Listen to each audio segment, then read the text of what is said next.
Okay, we got the esports bubble has bursting at the seams.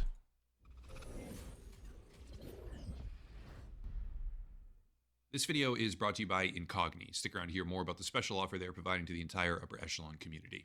All right, today I want to talk about esports because esports is a radically overvalued commercial sector with negative returns and sketchy partnerships. To be Dang, clear, I enjoy he just laying it out in the first sentence, dude.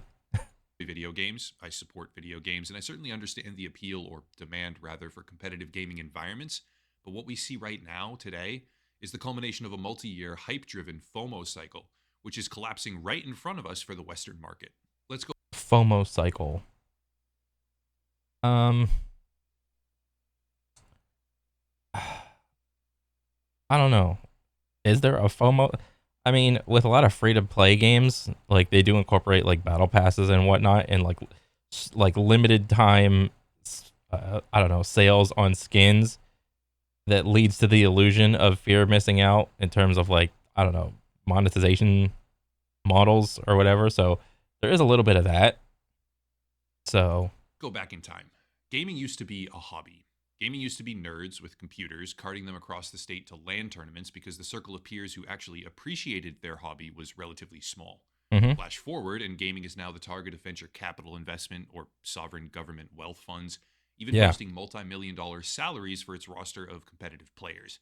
The industry's come a long way. That it much is has. undeniable, really, but where does it go from here? If you looked at the industry Because what video games is only like what 40 or 50 years old. I think it's like 40 or something when Pong first came out.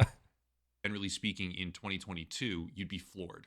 FaZe Clan had shaken up the public market with $1 billion valuation, trading via SPAC at over $18 per share.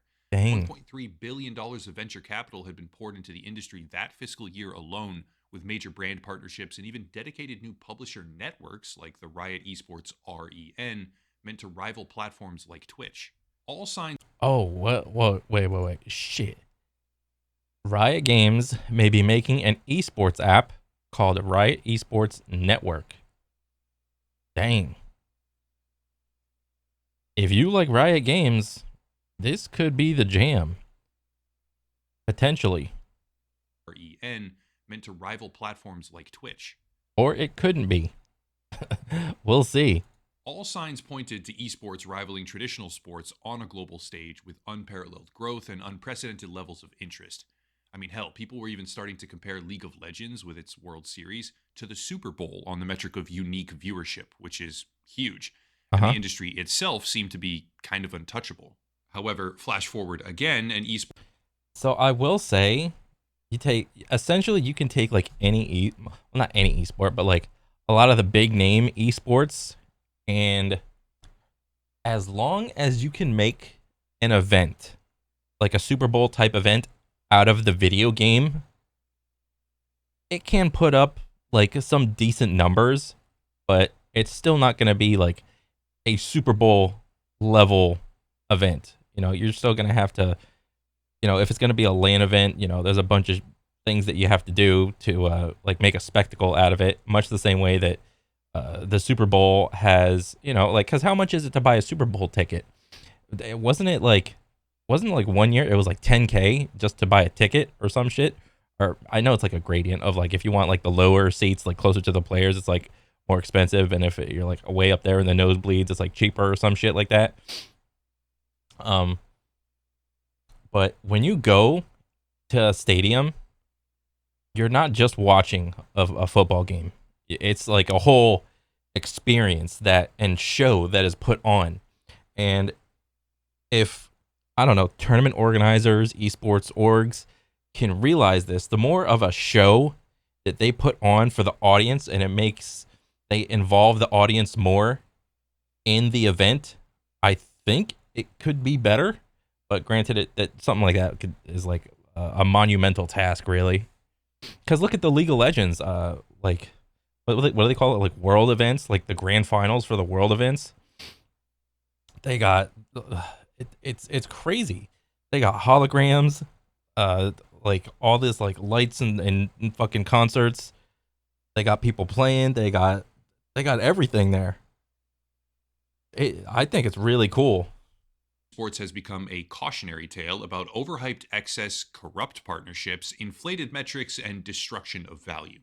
Speaking generally here, the industry certainly has value potential, but snapshotting the landscape in 2022 and comparing it to a summary just 2 years later shows a staggering level of decline that represents a more accurate reality of what esports truly is, rather than what big brands and advertisers tried to pretend it was. Now, to accurately understand this, we need to understand first where the money comes from. A platform called Newzoo does extensive analytics for esports and described the industry in 2022 as follows. Quote, esports will generate nearly 1.38 billion in revenues globally by the end of 2022. Hmm. China accounts for nearly a third of worldwide esports revenues. Oh, Revenues from brand partnerships are the foundation on which the esports market was built, so it's no surprise that the sponsorships continue to be esports' highest grossing revenue stream, okay. generating 837.3 million in 2022 and accounting for nearly 60% of the entire market. End quote. Oh, That description is echoed elsewhere, but the critical points to understand are that China accounted for a dramatic portion of global esports revenue, as well as brand dang. partnerships accounting for the lion's share of the entire market's cash flow. Well, ever since 2021, actually, China has Hmm. been kind of playing ping pong with the video game industry, Yeah, they restricting, then have. unrestricting, then restricting.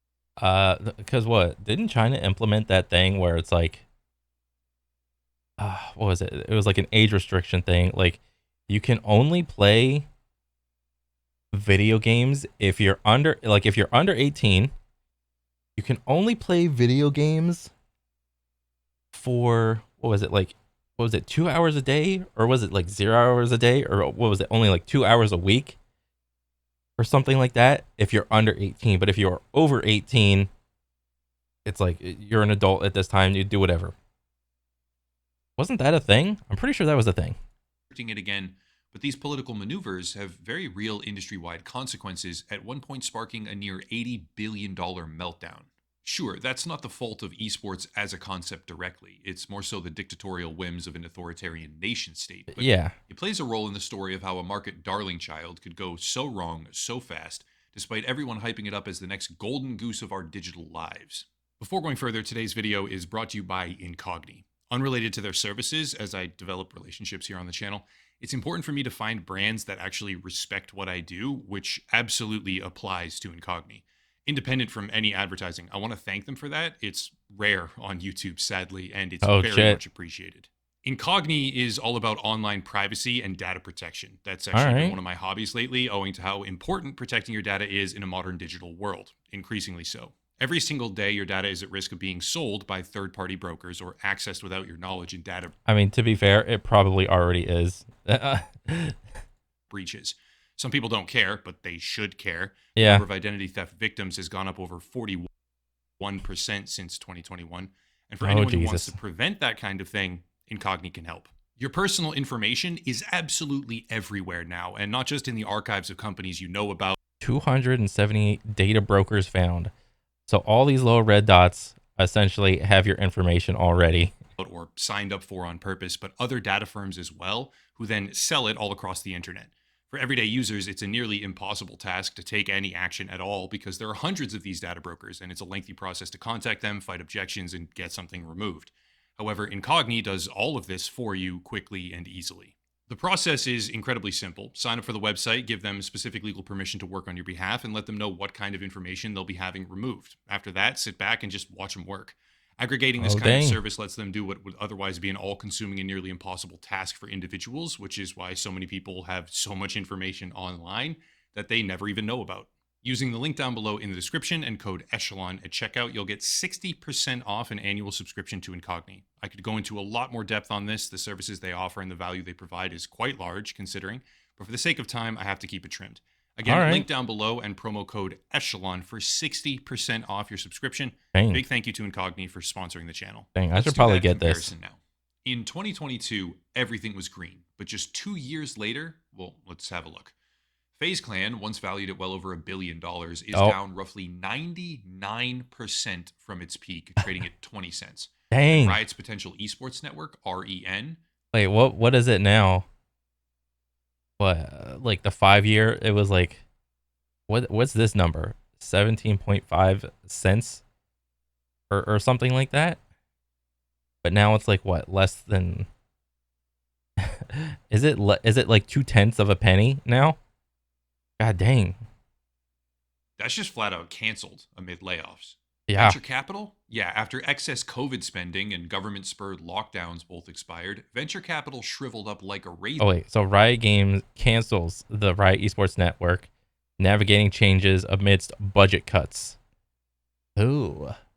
So this is what happened with it.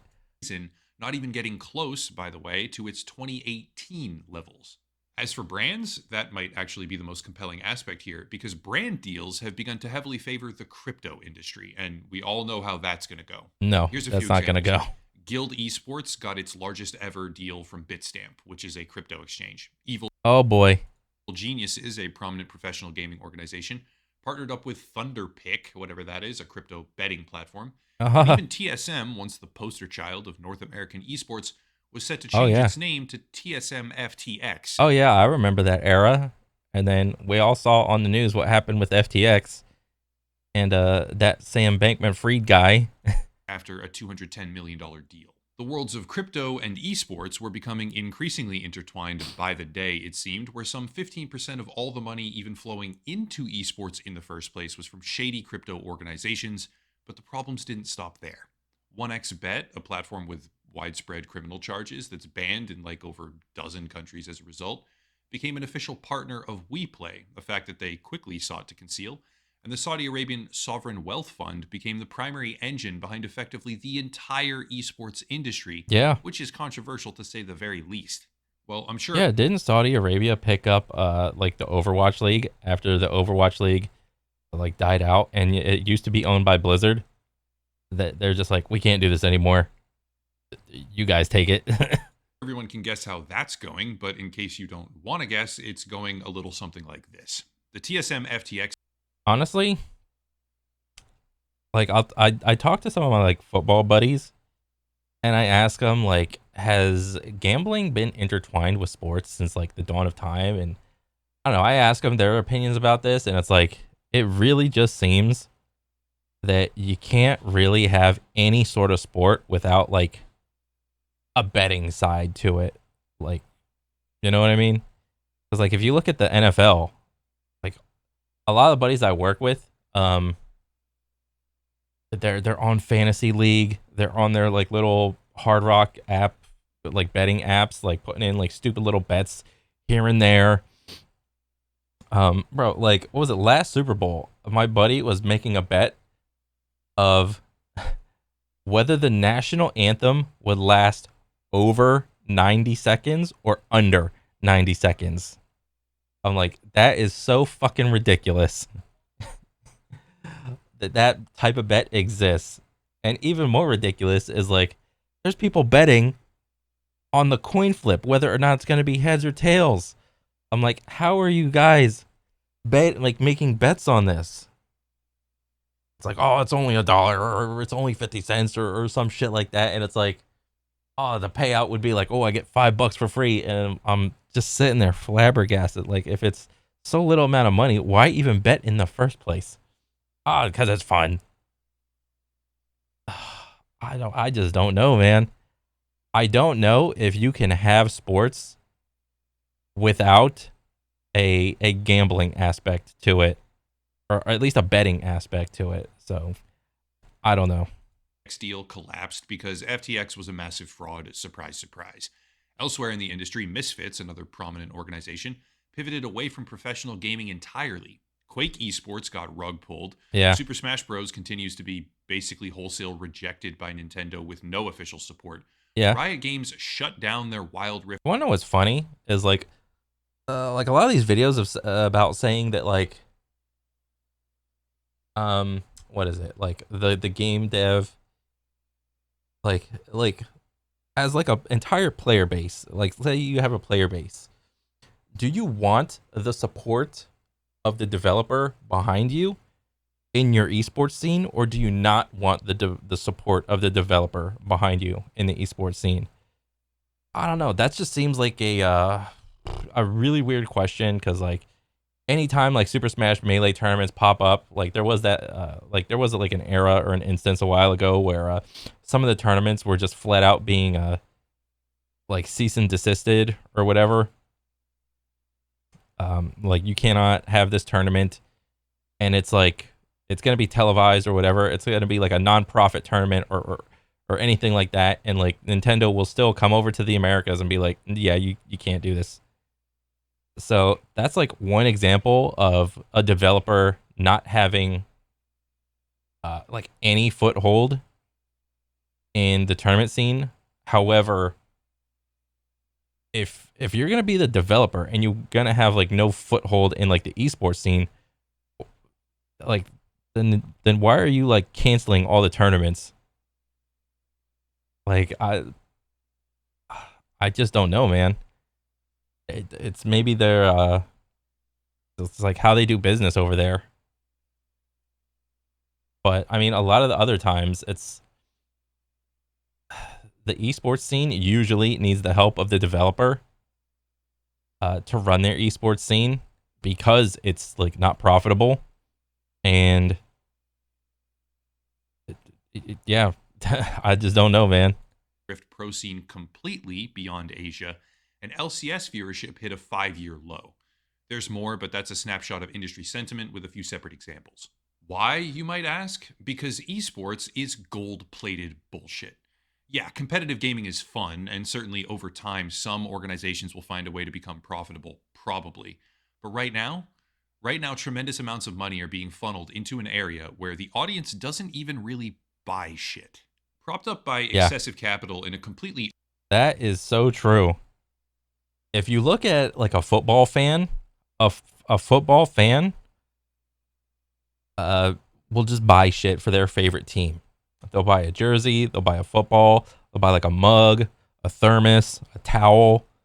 They'll buy tickets to a game. They'll buy seasonal tickets to like all the home games and like maybe all the visitor games or the away games or whatever. Maybe they'll go out and do all that shit. And then you look at a video game audience member.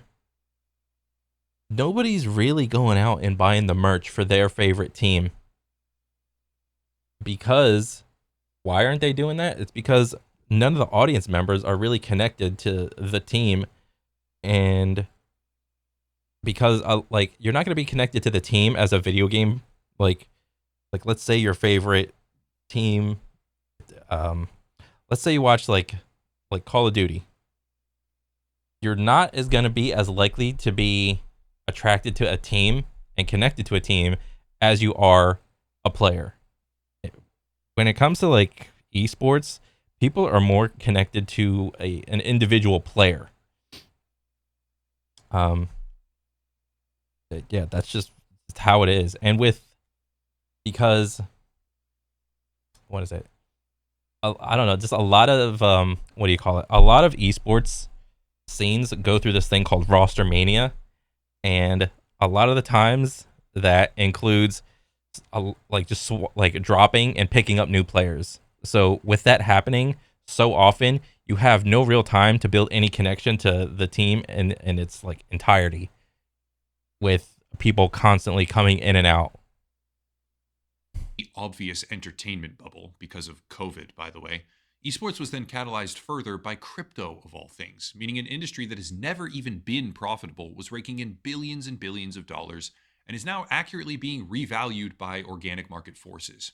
Esports, collectively, is undergoing a completely necessary correction at the moment, which it earned by being a bloated and fiscally irresponsible industry that Oh, accepted money from every single possible angle it could get its grubby little hands on while offering very little back in terms of advertising value. oh, To be dang. clear, I'm focusing on the Western version of esports here, but esports Yeah. in South Korea, among some other locations, is an entirely different creature. In the Oh West, shit. esports tried to go the franchise route, like traditional sports, where Yeah. teams pay for a slot, then they travel What is it? I know OWL did that. I'm not sure if League of Legends did that. I don't know if like Rocket League or CS or Valorant did that. around the country, playing home and away games tied to a city. Overwatch tried this, Call of Duty tried this, etc. But Oh, a okay. $20 million slot just isn't worth the money when the landscape of merchandise sales and advertising, as well as global distribution, is so brutally against them. In response, most of the big name organizations are just pivoting over to sign on general influencers instead of pro players. The world of esports is losing its emphasis on competitive gameplay, kind of, because the competitive aspect lacks profit potential. It just does. Mm. Paying some random skilled teenager $1 million of sponsor money per year, which you'll never make back from them, by the way, ever, and then posting negative returns every single year afterwards from them as a result can only go on for so long. Okay. So what's the turnaround? So like, I just thought of this. So like, if you look at the turnaround time for, let's say, an average player in the NFL, what's about the turnaround time for an average player? Like, you get in with some team in the NFL, and what, you're in there for like, what, anywhere from like, what, 2 to 3 years or something like that. And then, you would hope you can get signed on again. But if you don't, I mean, it is what it is. And that little 2 to 3 year period, or whatever set amount of time, obviously there'll be like some anomalies that stay in the game until they're like 40 something or whatever. Um, but I'm not trying to like include the outliers. I'm trying to like think about like an average player for like the NFL, just average. So your entire life, you are maybe you're playing when you're little, like in elementary school. Maybe you're playing in middle school. Maybe you get up to JV. You get into what, varsity. Then maybe you get scouted and you go to like collegiate football, like Division 2, Division 1, or however that goes. And then hopefully, you get into the NFL. And then you're in there for like, I don't know, 2 to 3 years, maybe 4 or 5, I don't know. And then boom, your football career is over. And then you want to compare that against a video game, like a professional level player that plays video games. There's no real, like, not a lot of esports have like a path to pro.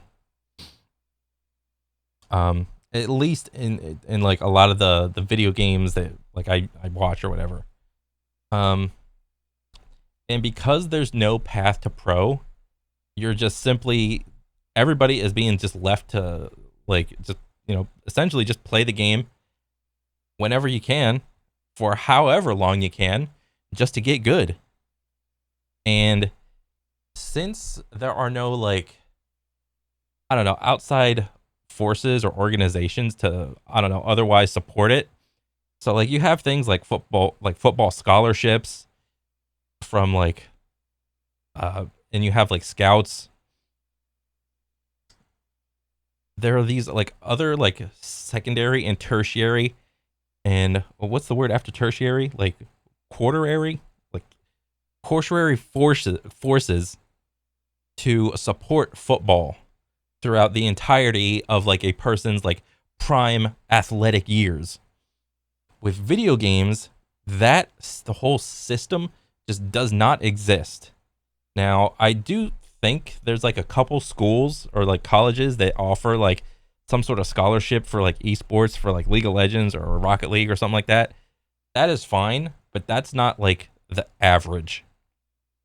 And I do think that's like a step in the right direction, but there just simply needs to be more of that. Um, but yeah. Instead, orgs have decided to shift emphasis and bring on popular online personalities, pivoting away from the sort of here's our roster that competes in tournaments type format. And the result is that they're able to bring someone into the fold that already has their own audience, generates profit from a variety of angles, and meshes with the structure of the org in a way where they actually produce cash flow rather than consistently drain it on all fronts, which is obviously a much more beneficial method of operation. As it stands, they're all basically bankrupt, the major esports teams, that is, and they're experiencing layoffs, restructuring, and other hardship as a result of their wildly overzealous spending habits in an industry that has yet to prove that it can make any money at all through a Western audience. Multiple aspects of the business model just don't work. And the whole Yeah. thing got propped up by crypto, of all things, because again, No one had any clue what was going on, and a bunch of teenagers basically lit all their cash on fire. Yeah. Now Saudi Arabia is earmarking tens of billions in order to become a global gaming hub by 2030. So, yeah, Dang. esports is still here.